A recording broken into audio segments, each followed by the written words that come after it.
교통사고로 장애가 남았는데 자문 결과 장애가 없다. 나한테도 과실이 있다. 내 소득을 인정하지 않고 평균 임금을 적용하겠다고 하는 보험사. 여러분의 소중한 시간 보험사에 허비하지 마시고 이 영상에 소비하세요.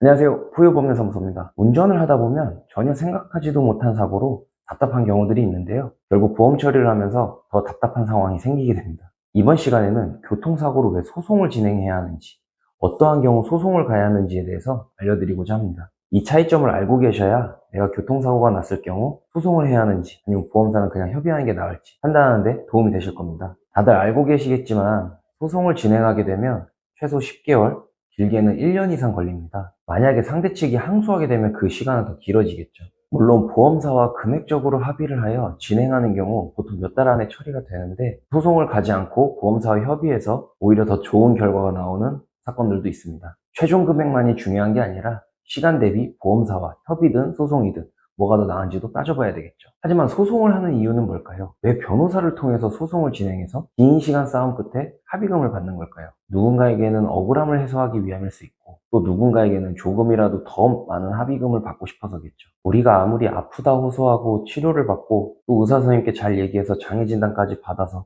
이제 합의금이 어느 정도 나오겠구나 하고 보험사에 합의금을 요구하면 보험사는 어떻게 나오나요? 보험사 의료자문 시행 결과 장애가 없다고 한다. 영구장애가 아니라 한시 2년 나왔다.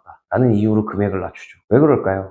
이 자동차 손해배상금 산정에 있어 장애율과 장애기간은 가장 큰 비율을 차지하기 때문입니다. 보다 객관적인 근거가 필요하다는 취지이지만 결국에는 보험사 입맛에 맞게 판단을 해주는 병원을 선점하여 의료자문을 하는 경우들이 많습니다. 실무적으로 교통사고로 인한 보험사와의 싸움은 거의 상실수익의, 즉 장애 싸움이라고 보시면 됩니다. 운전을 하시는 분들은 아시겠지만 이제는 후미추돌과 같은 명백한 사고가 아니면 어느 한쪽이 100% 과실이 나오는 경우가 많지 않습니다. 나는 내 차선으로 정상적으로 주행을 하고 있는데 갑자기 옆에서 차선 변경을 하면서 사고가 발생하거나, 이 이면도로에서 속도를 줄여서 운행을 하고 있는데 갑자기 측면에서 차나 오토바이가 튀어나오는 경우, 심지어 이 일방 통행 도로에서 역주행으로 오는 오토바이랑 사고가 나면요, 저한테도 과실이 생길 수 있어요. 많이들 들어보셨을 거예요. 분쟁심의위원회라고. 여기서 전문가들이 모여 사고 유형별로 자동차 사고 과실 비율을 정해놓았는데, 이게 마냥 근거 없이 만들지는 않았겠죠. 하지만 내 사고와 온전히 다 똑같은 내용들만 있을까요? 아니에요. 아무리 여러 가지 예를 만들어 놔도 또 다른 새로운 유형이 나올 수 있는 거거든요. 하지만 그런 걸 보험사에서 다 따질 수 없으니 비슷한 과실 비율을 적용해서 처리를 하려고 하는 거예요. 차선 변경 간의 추돌 사고다. 그럼 거의 7대3으로 처리하는 게 보험사의 평균적인 처리일 거예요. 이건 뭐 마치 관습인 것처럼 하는 것 같더라고요. 손해배상금을 산정하는 데 있어 내 소득도 중요하겠죠? 소득이 일정하지 않거나 급여 기간이 짧은 경우, 또 소득이 낮은 분들은 나라에서 공시한 평균 임금을 적용하게 되는데요. 하지만 내 급여가 평균 임금보다 높은 분들은 당연히 이 소득을 인정받아야 되겠죠. 이 소득이 제가 첫 번째로 말씀드린 장애가 발생할 경우 이 상실 수익액을 계산하는 데 쓰입니다. 보험사에서는 당연히 이 소득 또한 낮춰놔야 금액이 전체적으로 줄어들기 때문에 인정하지 않으려고 하는 거고요.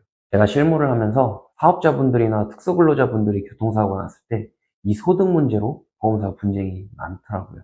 이런 분들이라고 해서 무조건 그 소득을 다 인정해야 하는 건 아니기 때문에 정확하게 따져보고 그 소득을 뒷받침할 수 있는 자료들을 잘 준비해야 합니다. 앞서 말씀드린 이 세 가지 사항들이 교통사고 합의 시 가장 크게 보험사가 분쟁이 되는 사항들입니다. 이러한 경우들은 단순히 내 아프다, 일 못한다, 나 한 달에 얼마 버는 사람이다, 내가 먼저 가고 있었는데 눈이 옆에 달린 것도 아니고 어떻게 피하냐, 이런 주장만 갖고는 보험사에서 눈 하나 깜빡 안 합니다. 결국 소송 들어오라고 하죠. 더 나아가서는 안타까운 사고로 사망하셨거나 이후 정말 불편하게 살아가야 할 정도로 크게 다치신 분들이나 살면서 간병인 없이는 생활이 어려운 분들은 시간이 다소 걸리더라도 당연히 소송으로 진행하여 제대로 배상을 잘 받아야겠죠. 이 보험사와 법원의 차이점이라고 한다면, 보험사는 사고 내용과 사람이 다친 정도만 보고 판단을 하는 반면에 법원에서는요, 이 사고의 전반적인 상황들을 다 살펴봅니다. 사고 발생 시간, 그날의 날씨, 주변 환경 등등, 이 신체의 경우 다친 정도, 객관적인 의학적 검토 등등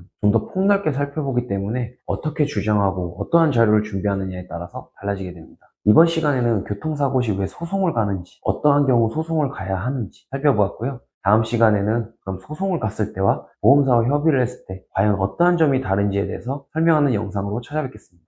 구독과 좋아요 한 번씩 눌러주시고요. 다음 영상도 이어지는 내용이니까요. 최대한 빠른 시일 내에 찾아뵙도록 하겠습니다. 감사합니다.